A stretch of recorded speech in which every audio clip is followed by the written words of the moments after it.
as governments refuse to call Israel's actions in Gaza a genocide. A US-Israeli expert tells us why he believes it's beyond doubt that genocide is underway.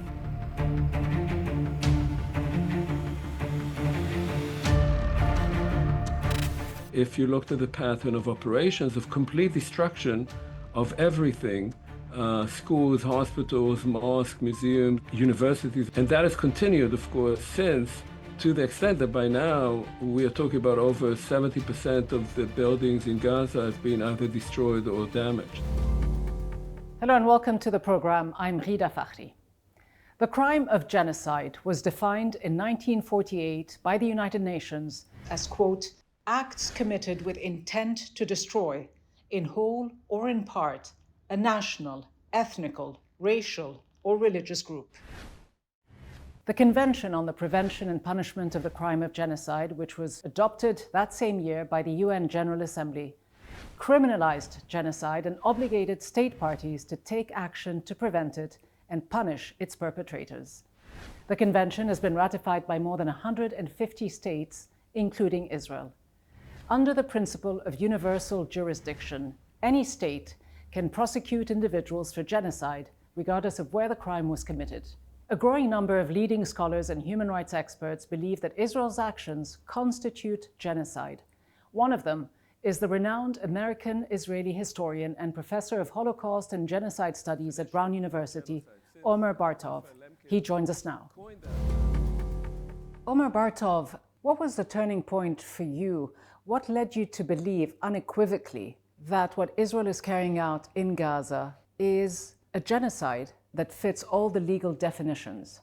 In May 2024, the IDF decided to move into Rafah in the southernmost point of the Gaza Strip on the Egyptian border, where there were about 1 million mostly displaced Palestinians. And those are being displaced by the IDF, being told that they have to move out for their own safety. And the IDF, in order to be able to carry out operations in Rafah, moved those people again to the Mawasi area along the coast, which had absolutely no infrastructure for such large numbers of people. And at that point, I asked myself, is the IDF carrying out what it said were its war goals, which were to destroy Hamas and to free the hostages? And when you look back at the pattern of operations, it appeared to conform not to the war goals as had been articulated, but to the somewhat genocidal statements that were made by Israeli political and military leaders in the immediate aftermath of October 7th, which at the time one could have said were maybe said just in the heat of the moment, but by May you could say actually they were being implemented. And so an intent had been expressed, and intent is important, in identifying genocide, an intent to destroy, flatten Gaza had already been expressed in the immediate aftermath of the Hamas attack. And by May, you could say that was actually being implemented if you looked at the pattern of operations of complete destruction of everything, schools, hospitals, mosques, museums, and so forth, universities, of course. And that has continued, of course, since, to the extent that by now we are talking about over 70% of the buildings in Gaza have been either destroyed or damaged. 70% of the buildings in Gaza leveled, 90% of schools and universities. According to the World Health Organization, 94% of all hospitals have been either damaged or destroyed. But going back to the point you just made about intent, many would argue, though, that you could have proven intent from the very beginning. Almost 2 years ago, all you had to do was listen to the statements made by senior Israeli political and military leaders. Some of them were calling for the total annihilation of Gaza, calling Palestinians human animals. Some even spoke about erasing the Gaza Strip from the face of the earth. Were these not enough to show genocidal intent? So look, I mean, genocide is a crime that is difficult to prove.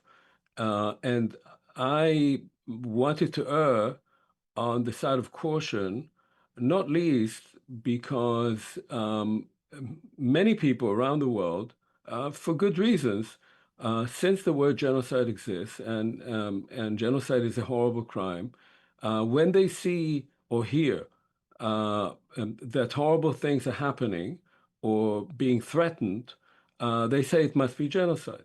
Um, and I believe that from my point of view, the only definition of genocide that matters is a definition created by the UN, a UN convention from 1948.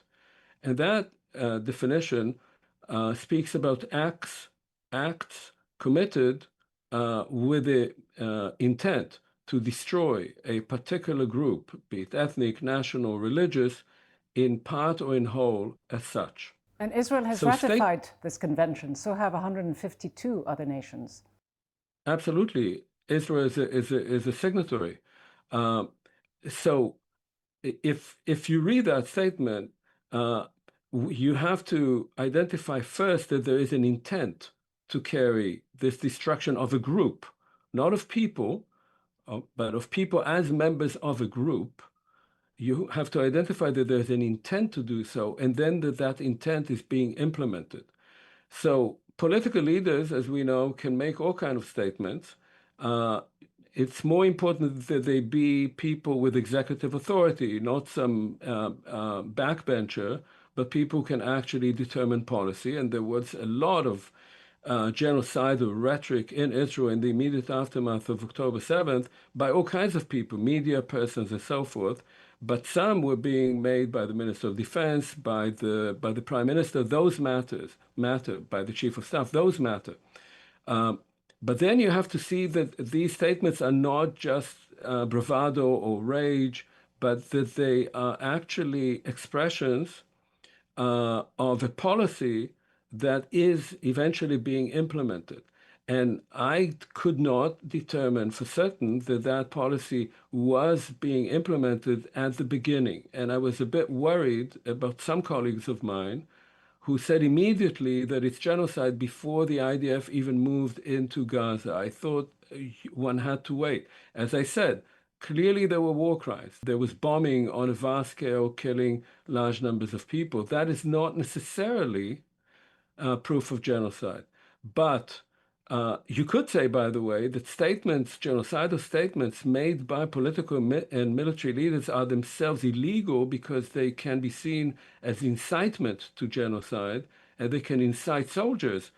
If your Minister of Defense says you're fighting human animals, then what do you expect the soldiers to do but to treat those people there as human animals, right?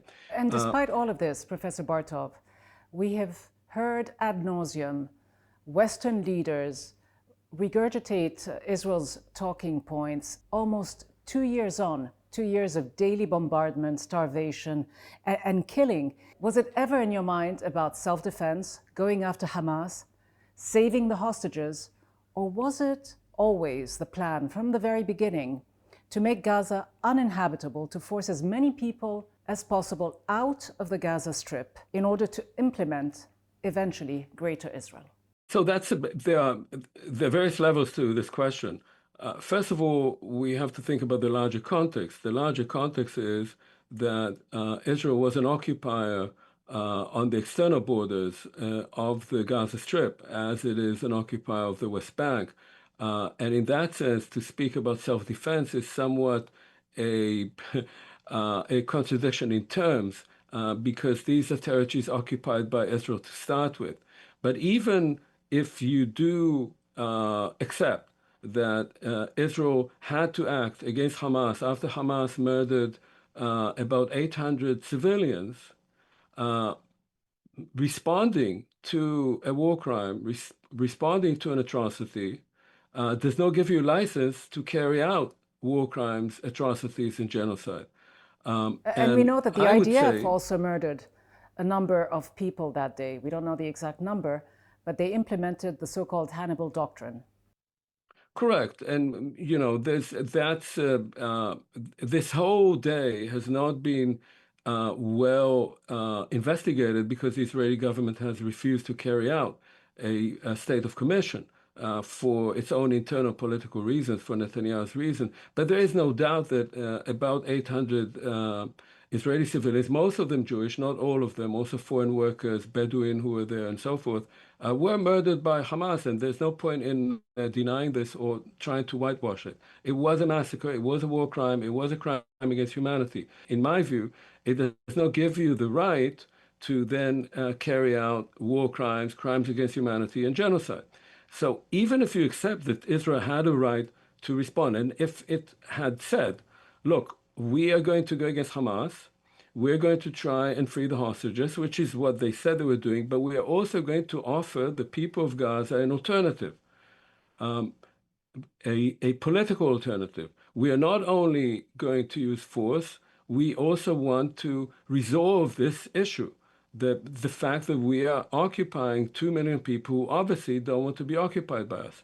But Israel did not do that. Now, whether there was a plan from the very beginning to carry out what eventually was carried out, I don't know because I haven't seen the plans. What I can say is that there were statements to that effect, and what I can say is that the pattern of operations indicates that.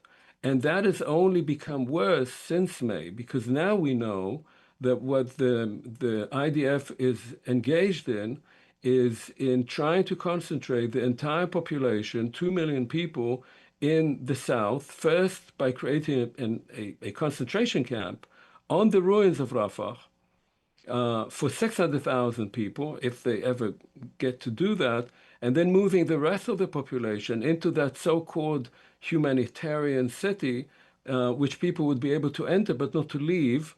And the only way that they could leave it would be out of the Gaza Strip altogether. So by now, How would you call clearly, it? this Would is you what's call being it? done. So what would you call it? How would you describe it? Is it a Well, concentration camp? yes, I mean, first of all, I've described the whole operation as a genocidal operation. And if they build this camp, it's not only me saying it's a concentration camp, it's the former Prime Minister of Israel, Ehud Olmert, who's saying it would be a concentration camp. There's no question about it. And we hear how the Holocaust has been relentlessly used over the past couple of years, invoked by Israel and its defenders as a license to allow and excuse any crime that Israel has been committing against the Palestinian people. And in fact, any legitimate criticism against Israel is quickly labeled as anti-Semitic. As an Israeli Jewish scholar of the Holocaust and genocide, how do you look at these attempts to, what many would say, weaponize anti-Semitism? Well, I mean, first of all, it's terrible, it's destructive, it's cynical. I would divide it into two parts. One is using the Holocaust as a license, and that has been a sort of long-term instinct in Israeli politics, going back at least to 1982. When Prime Minister Menachem Begin at the time described Arafat in Beirut like Hitler in his bunker. So it's these constant analogies to Nazism. It's speaking about Hamas as Nazis. And I'm hardly a great supporter of Hamas, but it's not a Nazi organization. It's got its own nature, and it's not a Nazi one. So the Holocaust has been serving Israel as license for violence. And I think this war was a war because there is no longer a war in Gaza. That ended the latest in June of 2024. The destruction of Gaza has now, Hold on, I Professor, think, though. Was it ever a war? You did not have two armies fighting each other. And what we see are a lot of civilian casualties, a lot of dead children. yes, I mean, I'm not, look, as I said before, this is a genocidal operation. I think in the early phases, um, October, November, December, there was heavy fighting in Gaza between well-armed and well-organized Hamas militants who were fighting back and killing hundreds of Israeli soldiers, and Israeli soldiers who were fighting them with the assistance of tanks, airplanes, Navy ships, artillery, everything that Hamas does not have. But there was fighting. From June or so of 2024, Hamas, as an organized military organization, no longer exists. What exists are guerrilla groups that can come out every once in a while and fire back and kill a few soldiers. But it's no longer a military operation, it's an operation of demolition. There was an interview with an officer in reserve from Gaza who said, our policy in Gaza now, we call it in army jargon, from ceiling to floor. What does he mean by ceiling to floor? He means what we are doing now, the IDF is protecting contractors who are brought to Gaza to demolish homes. That's what they are mostly doing. So it has changed into something completely different. And they are being given orders to shoot at unarmed civilians. You are a former soldier with the IDF. How do you look at what's being committed in Gaza, the crimes that are taking place, the fact that the IDF is often referred to by Israel as the most moral army in the world? Well, again, it's a completely cynical description of the IDF. When I was a soldier, there were clear instructions as to when you're allowed to fire, and those instructions, this manual doesn't actually exist anymore.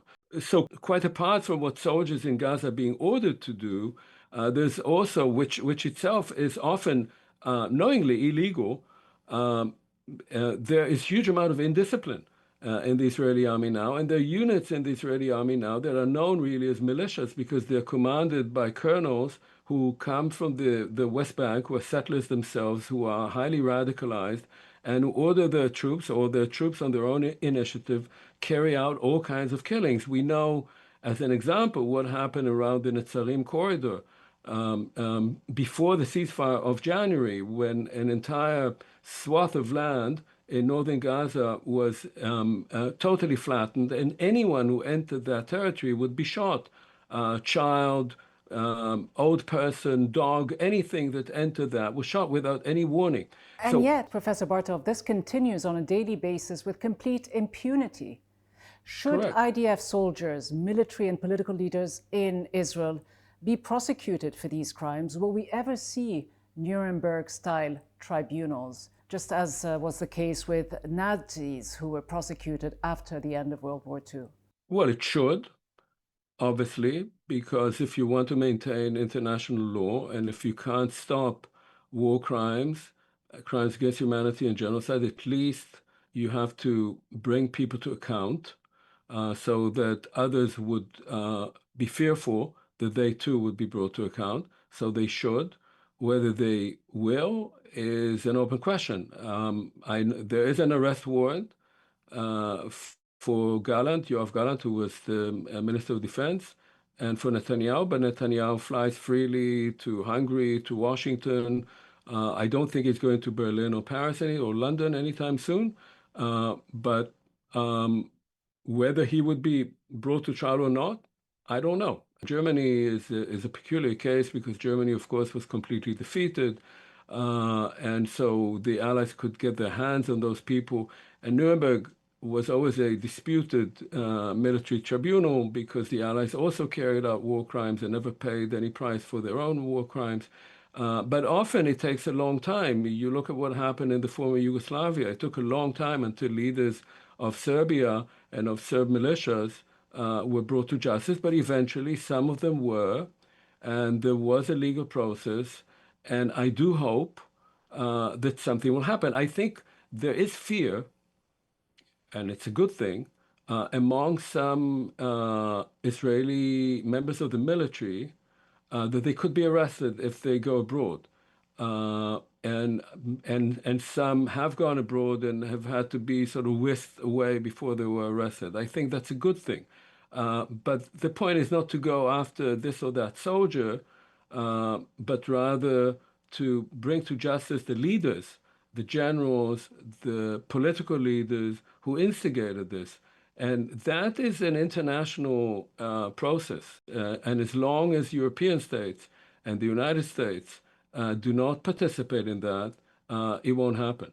Just how difficult was it for you, as someone who grew up in a Zionist home, who served in the IDF, who lived the first half of his life in Israel, to come to the conclusions that you have? Look, I mean, it's heartbreaking. It's very sad. Yes, I grew up in a Zionist home. I still have many friends in Israel, although right now I'm not inclined to go there. And I'm not an anti-Zionist. I believe in the right of self-determination for Jews. I think that Zionism began as a movement of emancipation, of liberation from persecution and violence. But the kind of Zionism that developed in Israel and the kind of state that Israel is right now is unacceptable. That's not the state that I thought that I was fighting for. That's not the state that I was hoping it would become. It won't go away. I mean, my only hope is that maybe the next generation of young Israelis will understand that they can no longer fall under the shadow of the Holocaust and use that to exert violence. They won't be clean of the stain of the genocide in Gaza, but at least they will understand, hopefully, that that land has 7 million Palestinians and 7 million Jews in it. And they have to share that land. No one is going anywhere. And if young Israelis understood that, and young Palestinians and a young generation of Palestinians could understand that, that's the only way we could move forward. You cannot solve this issue with bombs. How significant are the generational changes that we are seeing in the United States today within the Jewish community?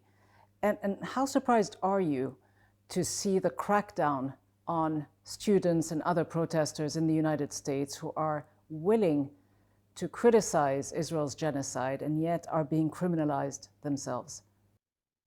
So you asked me earlier about anti-Semitism, and that's the other question. And anti-Semitism has been used now, or allegations of anti-Semitism have been used now as a tool to silence speech. First of all, about Israel, protest against what Israel is doing, mostly on American campuses, and has been largely silenced by allegations of anti-Semitism, despite the fact that many of the protesting students were Jewish themselves and were certainly not anti-Semitic. Um, so as that has been a tool, first of all, to silence protest against Israel, but it's becoming a tool to silence speech more generally. And that's a terrible thing because what it is doing is it's using allegations of anti-Semitism as a kind of tool for a new McCarthyism in the United States. One result of that will be a rise in anti-Semitism. And many of the people who are using this sort of cudgel of anti-Semitism themselves have pretty good credentials as anti-Semites themselves. And so this is one process that I think is very troubling in the United States and possibly also in Europe. Did you ever think that you would live to see the day where the United States and other Western European democracies would crack down on people who are simply protesting against a genocide? No, I mean, look, there were crackdowns on protests many years ago. People forget around Vietnam, around the Pershing missiles. Um, so uh, But these were wars. these, These weren't yeah, genocides. these were not. Yeah, but the Vietnamese War was also quite a criminal war with hundreds of thousands of civilians killed. Um, but no, I mean, what is unique here? And that's really important to understand, and that plays a role maybe in Europe even more than in the United States, is that Israel is a country that perceives itself and is perceived by much of the rest of the world as the answer to the genocide of the Jews. And because of that, it is very hard for many people, certainly from older generations, to think of Israel itself as perpetrating genocide because it was created in the wake of a genocide. It's a response to a genocide. Uh, but I think that in the long run, the change in public opinion in Europe and in the United States will make a difference. It will change also policies when these young people become older and move, many of them, into political, intellectual, economic elites. That will make a difference. It won't be from one day to the next, but I think there will be a change.